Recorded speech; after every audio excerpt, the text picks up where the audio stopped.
pada garis edarnya Bang Seba. Jadi Allah itu menciptakan ruh orang-orang Nusantara itu beda dengan ruhnya orang-orang Eropa atau orang-orang Amerika. Itu yang perlu digaris bawahi.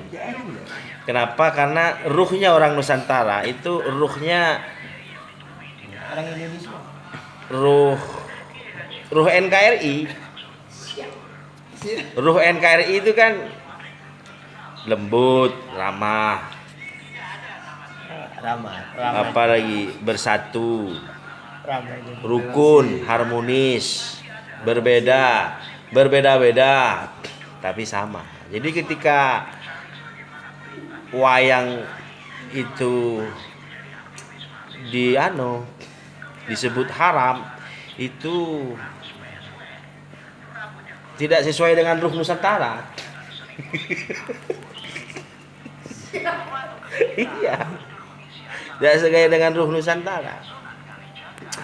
Jadi ketika wa nafakhtu fihi min ruhi, ya, ketika kutiupkan ruhku itu, fawaqa'u lahu sajidin, itu menjadi satu dalil bahwa orang Nusantara itu memang ruhnya memang beda dengan ruh-ruh Amerika atau ruh-ruh Eropa atau ruhnya orang-orang komunis gitu ya. Beda kan? Ruhnya orang Indonesia ya kan dengan ruhnya orang-orang Arab gitu. Beda.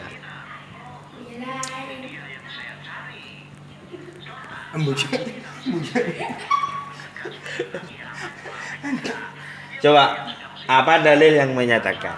Sebenarnya apa yang menguatkan NKRI sehingga bisa bertahan kuat sampai berapa abad ini? Berapa tahun ini NKRI itu? NKRI berapa tahun? Berapa tahun? Indonesia merdeka 74 tahun. 74 tahun. Coba apa yang menjadi kekuatan utamanya? Kan banyak suku, banyak budaya, banyak bangsa. Ya, itu ternyata ruh yang menyatukan Indonesia itu ruhnya orang Nusantara. Ya, kekayaan Nusantara seperti wayang, macopat, apa lagi? Disimpulkan dalam bentuk Garuda Pancasila. Saman di Aceh itu. Bhinneka Tunggal Ika. Apa lagi itu? Tande, Saronin, Madura, kerapan sapi. Itu tidak menimbulkan konflik. Kenapa? Karena bahwa kaulahu sajidin tadi itu. Tidak betul ini. Ini yang menyatukan perbedaan budaya, yang menyatukan perbedaan warna kulit, etnis. Itu adalah ruh Nusantara tadi. Maka jualan-jualan Wahabi, jualan-jualan ustad-ustad yang Wahabi ya itu tidak laku di Nusantara karena nggak sesuai dengan ruh Nusantara. Sesuai nggak ini? Sesuai nggak ini? Enggak. Enggak ya. Coba ini dianalisis ya, dianalisis. Apa yang menjadi kekuatan Nusantara itu sehingga ketika kaum pewayang ini disentil oleh apa namanya ya, oleh para kiai, oleh ustadz itu yang menyebutkan wayang itu haram, kan langsung rame ini sekarang ini. Karena dia sudah menyentuh ruh tadi kan. Menyentuh ruh tadi, mempersoalkan ruh tadi. Menurut saya itu umpamalah dalam ikrarnya itu tidak akan makan enak-enak, atau dalam bahasa lain itu tidak akan buah palapa. Ya disebut sumpah palapa kan. Artinya tidak akan makan enak-enak sebelum Nusantara itu bersatu.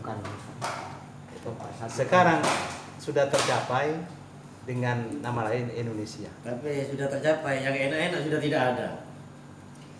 Jadi mungkin Gajah Mada itu tidak sempat makan enak-enak karena sekarang apa?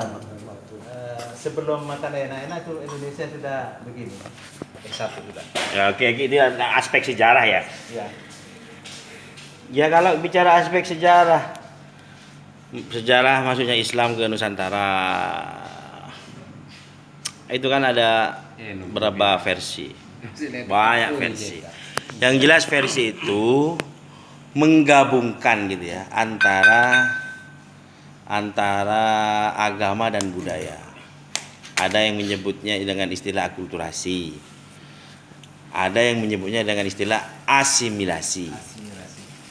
Sebenarnya akulturasi dan asimilasi itu ya sama saja, cuman ahli sosiologi itu menyebutkan istilahnya dengan istilah asimilasi. Lihat kamera. Kemudian sudah 6 menit. Pakar antropolog orang-orang antropolog, pakar antropologi itu menyebutnya akulturasi. Terserah, ada yang menyebutkannya masuk ke golongan pemerintah kemudian disosialisasikan ya kan agama itu, atau bersifat di bawah ke atas, dari bawah ke atas, bottom up, dari masyarakat kemudian mensosialisasikan agama itu ke raja-raja atau ke pemerintah. Kemudian ada teori mengatakan dibawa oleh pedagang, penyebaran Islam melalui pedagang. Walaupun teori-teori ini dibantah, kenapa kok hanya pedagang kok bisa menyebarkan Islam seluruh Nusantara, ini kan tidak masuk akal, kata Schalke dikutip oleh Azumardi Azra. Tetap para sufi yang menyebarkan Islam di Nusantara, bukan para pedagang. Kalau sufi itu juga pedagang ya tidak tahu. Merangkap sufi dan pedagang. Intinya tetap yang menyebarkan Islam di Nusantara itu adalah sufi, bukan pedagang. Ya karena memang. Nah, pola penyebaran atau model penyebaran itu yang perlu kita kaji. Nah, itu kan. Itu asimilasi apa akulturasi. Dengan tetap mengupayakan budaya itu menjadi fasilitas dakwah yang tidak dibuang oleh Wali Songo, ya kan? Budaya itu menjadi fasilitas dakwah, menjadi sarana dakwah. Seperti wayang itu kan menjadi media dakwahnya Sunan Kalijogo kan? Iya. Artinya penyebaran Islam melalui wayang. Sunan Bonang. Itu Sunan Bonang juga ya. Nah, artinya kalau Prof. Imam Suprayogo menyebutkan wa nafakhtu fihi min ruhi, itu yang menyatukan Nusantara itu ruhnya itu.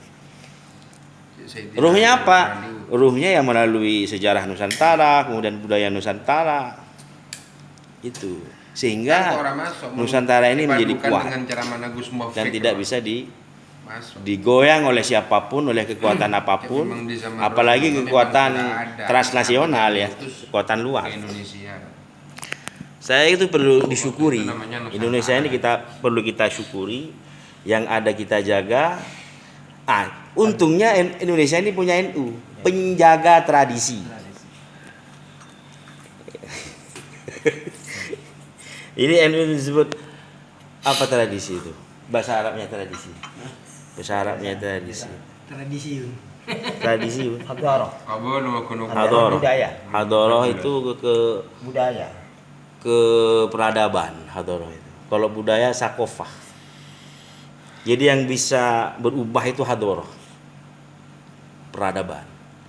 Kalau yang tidak bisa berubah itu ya sakofah, budaya. Iya. Kalau tradisi lebih ke urf.